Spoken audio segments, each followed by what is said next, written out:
रोज। और अगर शंकर जी के मंदिर 2-4 दिन नहीं जा सको ना, तो बाबा देवाधिदेव महादेव से कहना श्री शिवाय नमस्तुभ्यम, और बाबा से कहना भरोसे ना घर के भरोसे, ना परिवार के भरोसे, मेरे बाबा दया करना, मैं तेरे भरोसे। हम शिव भक्ति के भरोसे, बाबा देवाधिदेव महादेव के भरोसे, भगवान शंकर के भरोसे क्यों ना रहे। हमारा विश्वास जितना दृढ़ होता है, हमारा भरोसा जितना दृढ़ होता है, हमारी भक्ति जितनी दृढ़ होती है, भगवान शिव उतना उतना हम पर कृपा करते हैं, हम पर दया करते। ये शिव तत्व है, औखड़ी है शंकर, दयालु है शिव, औगड़ी है शिव। ये उसकी कृपा बिना नहीं हो सकता संसार का कोई कार्य। महाराज राजा सगर यज्ञ करे, पर इंद्र को भय लगा कि मेरी कुर्सी ना चले जाए, मेरा पद ना चले जाए, मेरी कुर्सी ना चले जाए, मेरी सत्ता ना चले जाए, मेरा वैभव ना चले जाए। इंद्र को भय लगा। अब करे क्या? इंद्र ने अश्वमेध यज्ञ के अश्व को चुरा लिया, अश्वमेध यज्ञ के अश्व के घोड़े को चुराया और चुराकर उसको कपिल मुनि के आश्रम में ले जाकर बांध दिया गया। तब राजा सगर ने मन में सोचा कि भाई कपिल मुनि के आश्रम में ये घोड़ा, राजा सगर को लगा कि उस घोड़े को ढूंढना जरूरी है। उन्होंने अपने 60,000 बेटों को बुलाया और 60,000 बेटों से कहा जाओ जाकर जरा इस पुत्र को, मैं वो घोड़ा जो घूमा हुआ है, अपने पुत्रों को बुलाकर कहा कि उस घोड़े को ढूंढ कर लेकर आओ, जाओ जरा जाओ। अब घोड़ा ढूंढने के लिए गए। जब घोड़ा ढूंढने के लिए गए तो घोड़ा मिला नहीं। ढूंढते ढूंढते राजा सगर के 60,000 बेटों को मालूम पड़ा कि वो घोड़ा कपिल मुनि के आश्रम में बंधा है। ये उनके स्मरण में आ गया, ये उनकी भक्ति में स्मरण चित्त में आया। अब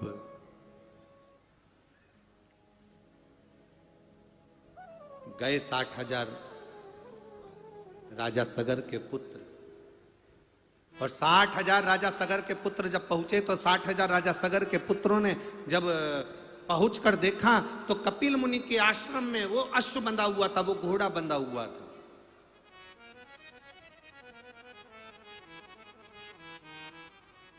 राजा सगर के 60,000 बेटों ने कह दिया ये कपिल मुनि तो चोर है। उनको नहीं मालूम कि इंद्र ने घोड़ा उठाकर राजा कपिल मुनि के आश्रम में इंद्र बांध कर आ गए। ये उनको भान नहीं हुआ, उनके स्मरण में नहीं आया, उनके चित्त में नहीं आया, उनकी वृत्ति में नहीं आया। उनके मन में ये भाव नहीं आया। जो लोग कहते हैं गाय के गोबर के कंडे पर धूप छोड़ने से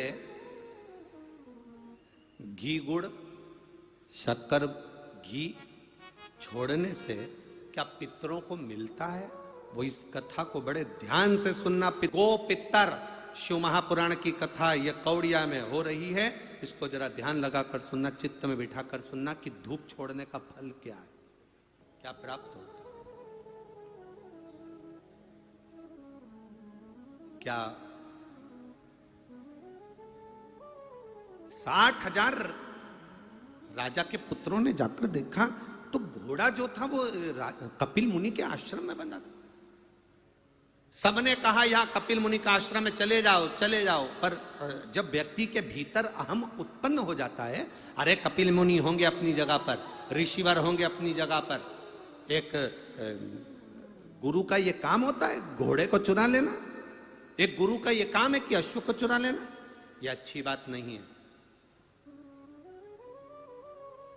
ये श्रेष्ठता नहीं। अब लोगों को देखो, कोई झूठा इल्जाम लगाए, कोई झूठ बोलकर अगर इल्जाम लगाता है, झूठा इल्जाम लगाता है, तो उसमें फल कहां मिल पाता है?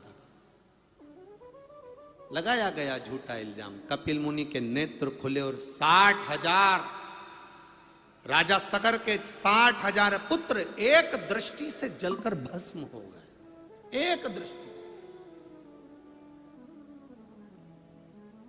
जलकर भस्म।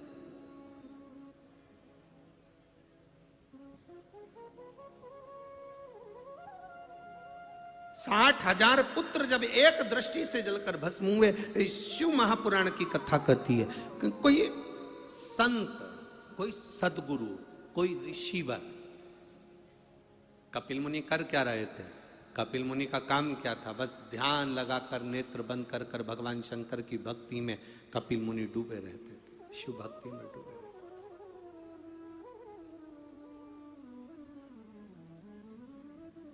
ओम नमः शिवाय, ओम नमः शिवाय, ओम नमः शिवाय, ओम नमः शिवाय। कपिल मुनि भगवान शंकर की भक्ति में डूबे रहते थे, दिन रात भगवान शिव की भक्ति करना। कपिल मुनि शंकर भगवान की भक्ति में जो कपिल मुनि डूबे हुए थे, भगवान के भजन में जो डूबे हुए थे, उनकी जितनी रोमावली थी, उस रोमावली में से भी जो किरण निकलती थी, उनकी रोमावली में से भी जो हवा की तरंगे निकलती थी, वो भी ना जाने कितने जीवों का कल्याण कर देती थी। ऐसी कपिल मुनि की शिव भक्ति थी। ऐसी भक्ति में कपिल मुनि डूबे हुए थे, ऐसी भक्ति।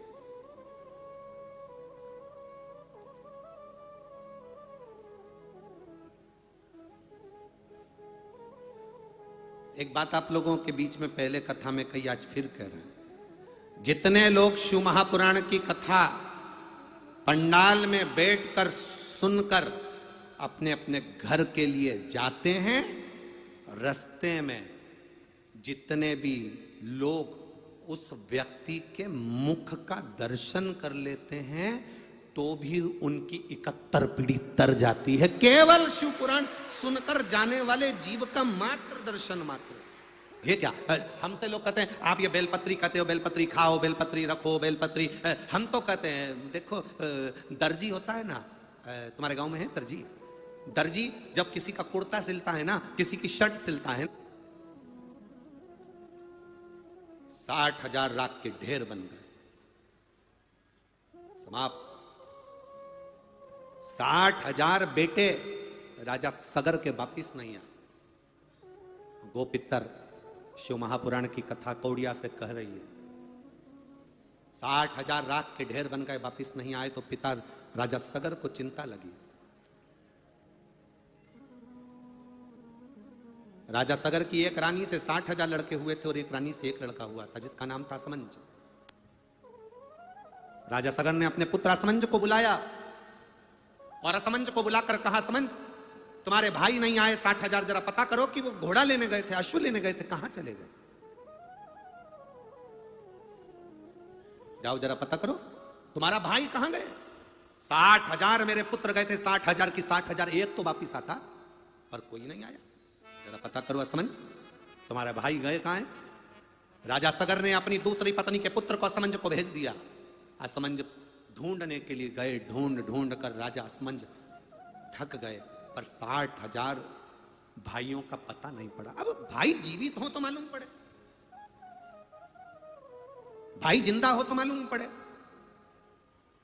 अब राख के ढेर से कौन पहचानेगा कि इसमें 60,000? कोई ऐसे मुट्ठा भर भर के राख का ढेर लगा दे और कह दे तुम्हारे भाई हैं, तो कौन मानेगा इसको? कौन मान सकता है उसको?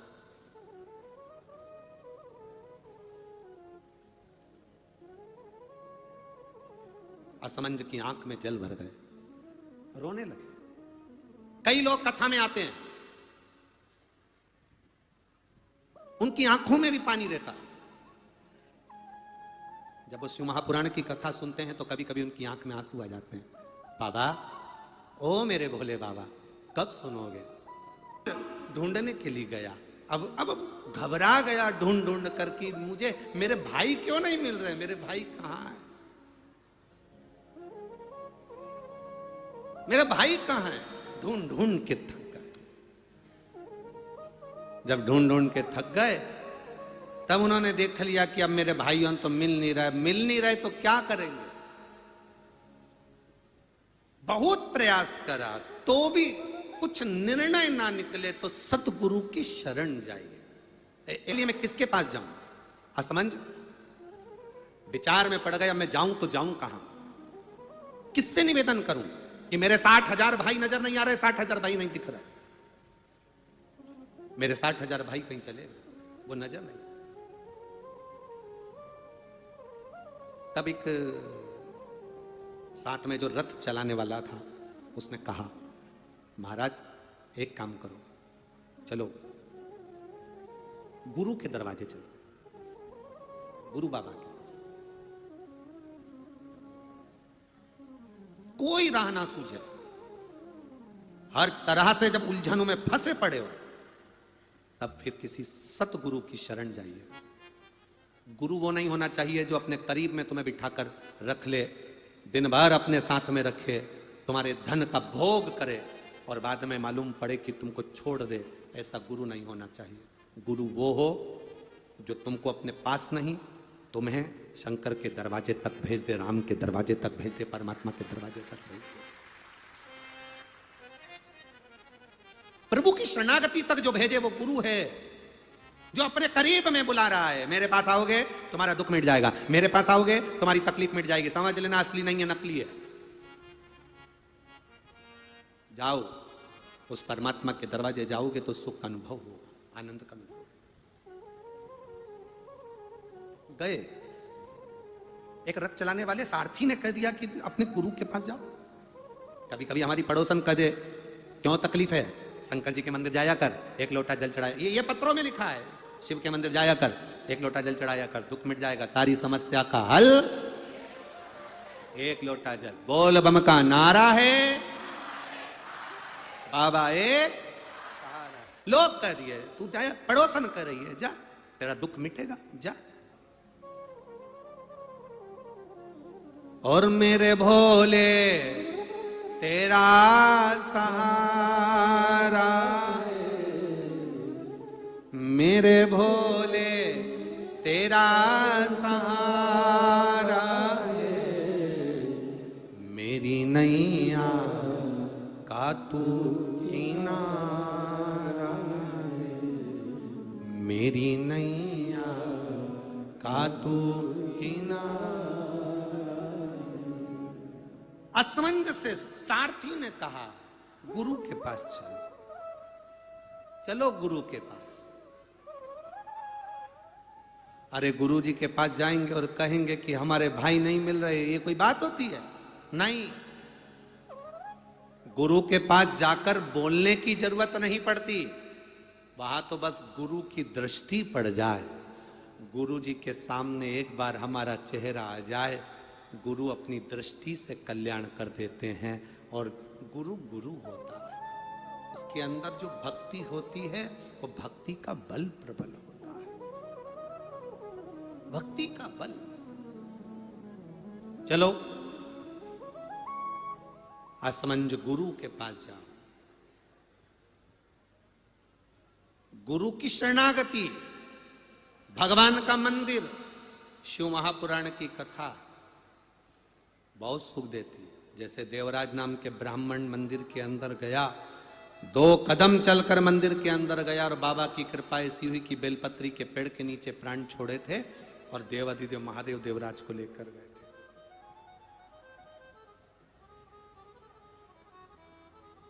एक बिंदुक नाम के ब्राह्मण की कथा आती है जो पानी में डूबकर मर गया था चोरी का धन लाकर, जिसकी पत्नी चंचूला देवी ने काशी में गई, गंगा का स्नान कर कर आ रही थी, पानी में गिर गई, प्राण छूटे। प्राण छूटे।